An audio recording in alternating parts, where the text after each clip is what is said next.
함께 인사해 볼까요? 당신은 빛나는 존재입니다.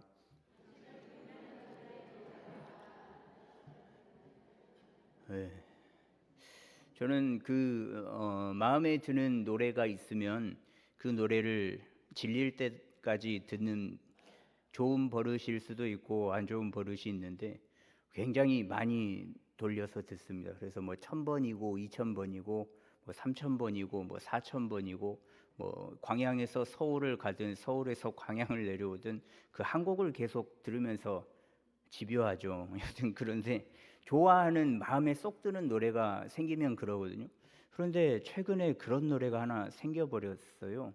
그래서 굉장히 많이 들었고, 저희 애들도 옆에서 제가 흥얼거리면 같이 따라 부를 정도로 굉장히 많이 들었는데, 뭐 가요도 저는 괜찮다고 생각합니다. 가요 중에서 굉장히 가사가 감명 깊은 가사들도 있고요.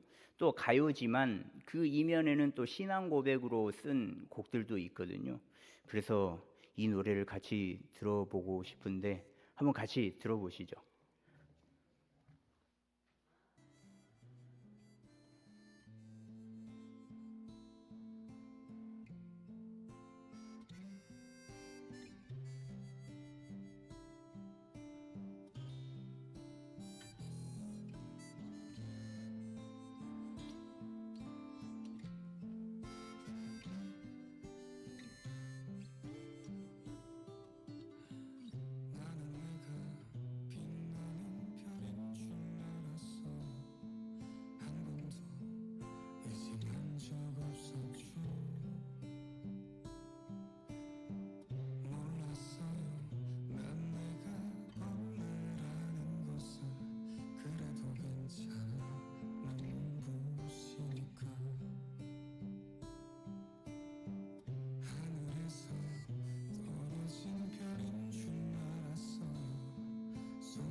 나는 내가 빛나는 별인 줄 알았어요. 한 번도 의심한 적 없었죠. 몰랐어요. 난 내가 벌레라는 것을. 그래도 괜찮아. 난 눈부시니까. 한참 동안 찾았던 내 손톱 하늘로 올라가 조승달 돼버렸지. 주워 담을 수도 없게 너무 멀리 갔죠. 누가 저기 걸어놨어. 누가 저기 걸어놨어. 우주에서 우주로 날아온 밤하늘의 별들이 반딧불이 돼버렸지. 내가 널 만난 것처럼 마치 약속한 것처럼 나는 다시 태어났지. 나는 다시 태어났지. 나는 내가 빛나는 별인 줄 알았어요. 한 번도 의심한 적 없었죠. 몰랐어요. 난 내가 벌레라는 것을. 그래도 괜찮아. 난 눈부시니까. 하늘에서 떨어진 별인 줄 알았어요. 소원을 들어주는 작은 별. 몰랐어요. 난 내가 개똥벌레라는 것을. 그래도 괜찮아. 난 빛날 테니까. 이게 나는 반딧불이라는 노래인데 원래 이 노래가 중식이 밴드, 그러니까 원곡자가 따로 있거든요. 이 황가람 씨가 노래를 부르면서 굉장히 인기곡이 되었습니다. 그래서 국민 위로 노래라고 불리는 노래인데, 이 황가람 씨가 노래를 좋아해서 조그만 미천을 가지고 서울로 상경을 했다가 홍대 놀이터라는 데서 버스킹을 굉장히 많이 하거든요. 그곳에서 147일 동안 노숙을 했답니다. 어떻게든 여기서 노래를 부르면 기회가 있겠지. 그러다가 뭐 갖은 질병에 걸리고 포기를 할까 싶다가 어느 날 우연한 기회에 오디션을 보게 되거든요.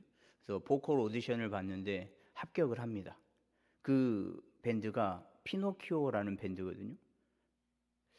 전혀 모르시는 눈빛인데 사랑과 우정 사이, 여러분들 시대인데요. 예. 아무튼 모를 수 있죠. 예. 그래서 이제 내가 노래를 할 수 있겠다, 기회가 됐구나라고 생각을 했는데 코로나가 터졌습니다. 그래서 코로나가 터져가지고 가수의 꿈을 다 접을 때쯤 이 중식이 밴드에서 이 노래를 좀 커버를 해줬으면 좋겠다라고 해서 노래를 불렀고요. 예, 가사를 보니까 본인의 그 삶인 것 같아서 굉장히 힘을 다해서 노래를 불렀고, 그 힘을 다해서 부른 노래가 사람들에게 위로가 되어서 인기가 굉장히 많아진 곡이거든요. 근데 이 가사 중에서 보면 개똥벌레가 나오잖아요. 저는 개똥벌레가 반딧불인 줄 이 노래 때문에 알았습니다. 모르셨죠, 여러분들도? 아마 모르셨을 거예요. 반딧불은 반딧불이고 개똥벌레는 개똥벌레다라고 아마 생각을 하셨을 텐데, 이 개똥벌레라는 단어를 들으면서 본인이 개똥벌레라고 곤충을 받아들이면 되는데 개, 똥, 벌레, 이 세 가지가 본인을 뜻하는 것 같은 마음이 들었다라고 이야기를 하더라고요. 근데 이 개, 똥, 벌레, 이 세 가지를 좋아하는 분들이 있습니까? 물론 개는 요즘 반려견을 많이 키우는데, 근데 보통 사람들 화나면 욕을 할 때 개 하잖아요. 개는 그만큼 그 혐오하는 동물이거든요. 그래서 우리가 화날 때, 우리는 아니고 다른 사람들이 화날 때 이렇게 개에 대한 욕을 하기도 하고, 똥을 좋아하는 사람이 누가 있겠습니까? 와, 똥 사세요. 야, 똥 밟았다. 너무 좋다. 이런 분이 없잖아요. 근데 벌레도 마찬가지예요. 그래서 본인의 인생이 개 같은 인생 같고, 똥 같은 인생 같고, 벌레 같은 인생 같다. 참 이 노래 참 위로가 된다. 아무튼 그래서 개똥벌레라도 되어서 빛을 발하니까, 야, 빛을 발하는 인생이지 않겠냐고 그렇게 이야기를 하더라고요. 여러분들의 인생은 어떠세요? 개 같은 인생, 똥 같은 인생, 뭐 벌레 같은 인생, 뭐 개똥벌레 같은 인생, 별과 같이 빛나는 인생, 어떤 인생을 살아가십니까? 그러나 우리는 어떤 인생을 살아가고 있든 괜찮거든요. 왜냐하면 우리는 역시 빛나는 삶이니까 그렇습니다. 오늘 말씀에는 그 에베소서 5장 말씀인데요. 에베소서 5장 말씀은 빛 속에서 살아가는 사람들에 대해서 이야기를 하고 있어요. 이때 에베소 교회에 영지주의라는 이단이 들어왔을 때, 야, 이들에게 넘어가서는 안 돼. 예수 그리스도를 믿는 사람들은 빛된 삶을 살아가야 해라고 이야기를 하고 있거든요. 그래서 그 빛의 성도는 이런 삶의 모습을 나타내라고 말하면서 5장 말씀이 그 이야기를 하고 있습니다. 빛 속에 사는 자녀들의 모습을 이야기하는데 어떤 모습이냐면 1절에서 7절의 모습이, 그 모습을 가지고 있는 자가 빛 속에서 살아가는 자의 모습을 가졌다라고 이야기를 하거든요. 사랑받는 자녀의 모습이 있어야 한다. 하나님을 본받는 자가 돼야 한다. 또 그리스도를 사랑하는 것 같이, 그리스도께서 우리를 사랑하는 것 같이 우리도 서로 사랑하는 모습이 있어야 한다. 음행과 탐욕, 누추함, 어리석은 말, 희롱의 말은 하지 않고 오히려 감사의 말을 하는 자가 빛의 자녀다라고 이야기를 하고 있습니다. 그러면서 그 이후에 오늘 본문 말씀이 이어지는데 8절 말씀 함께 읽어보도록 하겠습니다. 너희가 전에는 어둠이더니 이제는 주 안에서 빛이라. 빛의 자녀들처럼 행하라. 여기서 말하는 전에는 예수 그리스도를 믿기 전을 이야기를 하거든요. 그러니까 비신자였을 때를 이야기를 하는데, 예수님을 믿지 않고 영접하지 않았을 때에는 어둠이었다라고 이야기를 하는 거죠. 그런데 믿은 이후에, 영접한 이후에는 그 빛 대신 예수 그리스도를 받아들였고 믿는 존재이기에 그 순간부터 우리는 빛이다라고 말씀을 하는데요. 왜 예수님을 믿으면 빛이 될 수밖에 없는가? 그것은 예수님께서 빛 자체이기 때문에 그렇습니다. 요한복음 8장 12절 말씀에는요, 예수께서 또 말씀하여 이르시되 나는 세상의 빛이니 나를 따르는 자는 어둠에 다니지 아니하고 생명의 빛을 얻으리라라고 말씀하거든요. 예수님께서 그 성전 앞에 서서 나는 세상의 빛이다, 나를 믿는 자는 동일하게 생명의 그 빛을 얻을 거다라고 말씀을 하셨습니다. 이 빛 자체이신 예수님을 따르면 그 빛이 전이 되어서 생명의 빛을 얻는다라는 거죠. 빛 대신 예수님 안에 있으면 빛이 된다라는 말씀입니다. 이 따른다라는 단어의 원어를 보면 함께 같은 길에 있다라는 의미로 번역이 되거든요. 함께 같은 길에 있다. 그러니까 예수님을 믿겠다, 그 예수님을 나의 구주로 영접한다라는 그 순간부터 예수님과 함께 같은 길에 있는 존재가 우리가 된다라는 거예요. 그러니까 같은 길에 있기 때문에 빛이 곁에 있는데 어떻게 어둠으로 살고 빛으로 살아가지 못하겠습니까? 빛이 옆에 있기 때문에 빛을 바라며 살아갈 수 없는, 빛을 바랄 수밖에 없는 존재가 된다라는 거죠. 그런데 오해하지 않아야 할 부분이 있거든요. 그것은 예수님의 빛과 우리의 빛은 다르다라는 거예요. 예수님은 그 존재 자체가 빛이거든요. 그러니까 그 빛을 발하는 발광체가 되는 거죠. 그러니 언제든 존재 자체만으로도 빛나는 분이 예수님이다라는 거고요. 빛이 사라지지 않는 발광체가 예수님이고요. 그런데 그 발광체인 예수님을 믿는 우리는 동일한 빛이 아닙니다. 그 빛을 받고 그 빛을 흡수하여서 반사하여 빛을 발하는 반사체이거든요. 존재 자체는 빛이 아닌데 그 존재 자체인 예수님 때문에, 그 예수님 덕분에 빛을 받게 되었고 그 흡수된 빛으로 말미암아 빛을 반사하는 존재가 되었다라는 거예요. 그러니까 빛이신 예수님이 없으면 빛이 되지도 못하는 존재가 우리다라는 거죠. 그 빛을 받아들이고 흡수해야만 빛을 나타낼 수 있고 빛의 자녀의 모습으로 살아낼 수 있는 존재가 우리라는 겁니다. 그런 우리가 전에는 어둠, 즉 예수님을 믿지 않았던 때에는 어둠이었지만 빛을 발하는 그 주님으로 인하여서 빛이 되었고 빛이신 예수님의 그 자녀가 되었다라는 거예요. 빛의 자녀들이 되었으니 어둠의 자녀들의 모습이 아니라 이제는 빛의 자녀들의 그 모습을 띌 수밖에 없다라는 건데요. 빛의 자녀의 모습을 행할 수밖에 없는 존재가 이제 우리가 되었다라는 겁니다. 빛의 자녀, 빛의 존재가 되면 열매를 맺을 수밖에 없는데 그 열매는 9절 말씀에 이렇게 나와 있습니다. 모든 착함과 의로움과 진실함에 있다라고 말씀하고 있는데요. 착함, 그리고 의로움, 진실함, 이 모습이 빛의 자녀인 우리가 맺는 열매다라는 거죠. 이 착함은 일반적인 착함을 말합니다. 일반적인 선을 베푸는 그 선, 착함. 빛의 자녀가 되었으면 어둠이 아닌 빛을 발하는 선한 삶의 모습이 있다라는 거죠. 빛의 자녀가 아닌 어둠에 거했을 때에는, 즉 어둠의 자녀였을 때에는 음행과 더러운 것 그리고 탐욕에 쌓여 있었지만 이제는 어둠이 아닌 빛의 자녀가 되었기에 선한 모습이 나타날 수밖에 없다라는 거예요. 그리고 의로움은 하나님과의 관계가 회복되었다라는 것을 말하거든요. 하나님과의 관계가 없다면, 또 그 관계가 친밀하지 않다면 의로움을 떠나서 사는 모습을 나타내거든요. 근데 우리가 말씀을 읽으면 양심의 가책이 느껴지잖아요. 또 기도를 하면 자연스럽게 눈물이 고일 때가 있잖아요. 또 찬양을 하면 찬양 중에 임하시는 그 주님의 풍성한 은혜를 경험하기도 하잖아요. 그런데 그 모든 것들이 하나님과의 관계가 깨어지면 나타나지 않는 모습들이거든요. 그래서 이 모습들이 회복되는 것이 의로움이다라는 거예요. 그리고 진실함은 변하지 않는 것을 말합니다. 진실함으로 번역된 이 단어가 헬라어로 알레데이아라는 단어를 사용하고 있는데 이 단어는 진리로 많이 번역하는 단어입니다. 그럼 번역이 잘못된 것 아닌가? 그게 아니고 변하지 않는 진리처럼 진리로 거듭난 빛의 자녀들이 이제는 속임 없이 솔직하게 또 정결하게 순수한 성품이 변하지 않기를 바라는 마음에서 아마 이 진리라는 단어를 선택해서 쓰지 않았나 싶습니다. 진리는 변하지 않는 것이니까요.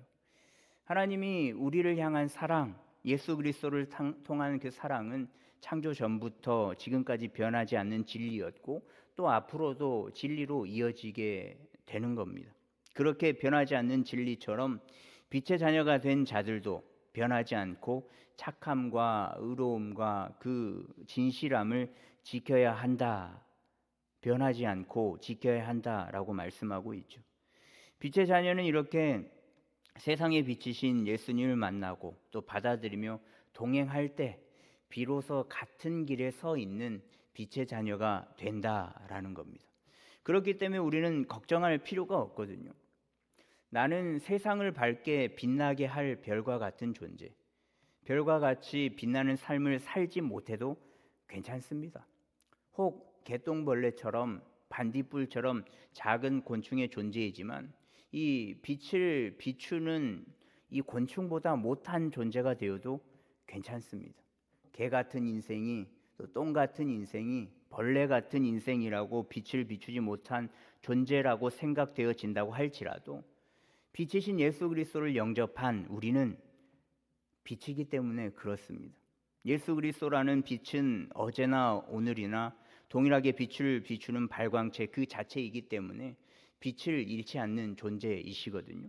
그러니까 그 빛을 바라보고 그 빛을 받아들인 반사체인 우리도 동일하다라는 거죠. 그러니 빛을 밝히지 못하지는 않을까? 내가 과연 그 빛된 삶을 살아낼 수 있을까? 내가 하늘의 별처럼 반짝반짝 빛나는 존재가 될 수 있을까?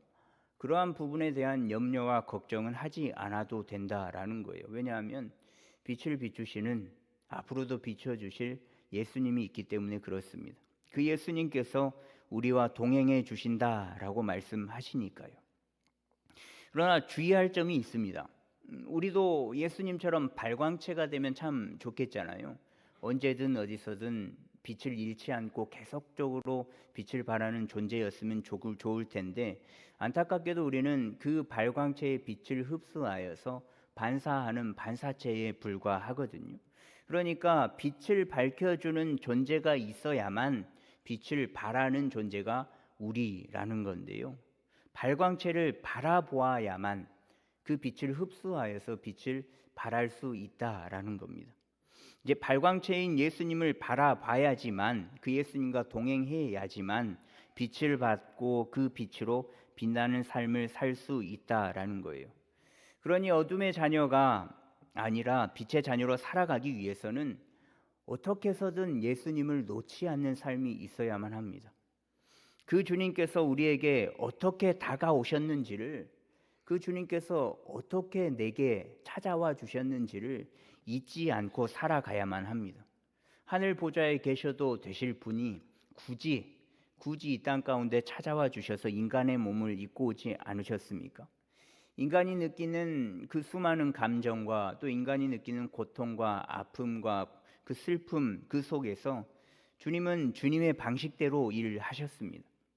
그 희생의 사랑이 있었기 때문에 우리는 별과 같이 빛나는 자들이 될 수 있었고 또 그 주님 때문에 빛을 발하는 빛의 자녀가 될 수 있었고요.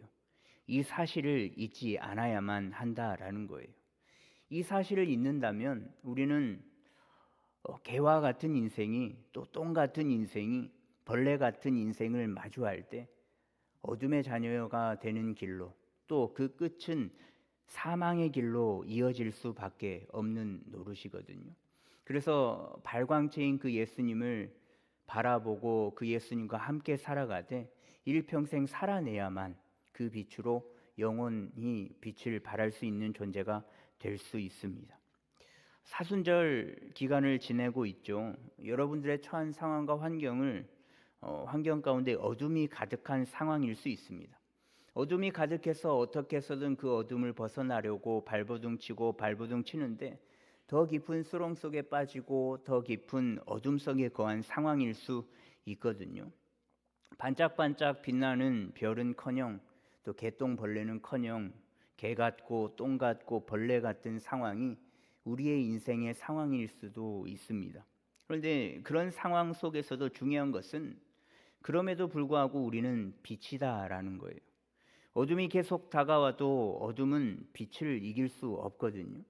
우리의 빛이 어둠에 눌려 점점 사라진다고 해도 빛 되신 그 주님께서 영원히 사라지지 않고 영원 무궁토록 함께해 주시겠다라고 말씀하고 계시니 그 주님을 바라보는 우리는 동일하게 영원히 빛을 나타낼 수 있는 존재가 될 수 있습니다. 혹 진짜 어둠의 세력이 강해서 나를 치고 오는 그 문제들이 강해서 내가 내 힘으로 벗어날 수 없을 때 더욱 깊은 수렁으로 빠져들고 있을 때 나의 빛이 사그라들고 있다라고 생각되어진다면 빛이 사라지고 있는 상황, 진짜 그러한 상황이라면 빛 대신 주님을 바라보십시오. 그 주님은 그 상황 속에서도 또 앞으로도 빛을 바라면서 바라보는 우리에게 늘 빛나게 해 주시는 분이십니다. 빛 대신 주님께서 이 땅 가운데 오셔서 빛을 발하시고 또 죽으시고 부활하시고 승천하심으로 지금까지도 우리가 빛을 발하고 있을 수 있다라는 그 사실로 이겨내는 우리가 되었으면 좋겠습니다. 그 주님께서는 영원 무궁하도록 우리를 향하여서 아주 강한 아주 밝은 빛으로 비추고 계시니 날마다 어둠 속에서 또 남들에게 말하지 못할 그 상황과 문제에 당면했을 때 빛 대신 주님을 바라보아 그 어둠에서 탈출하여 늘 빛된 자녀로서의 삶의 모습을 살아내는 우리가 되었으면 좋겠습니다.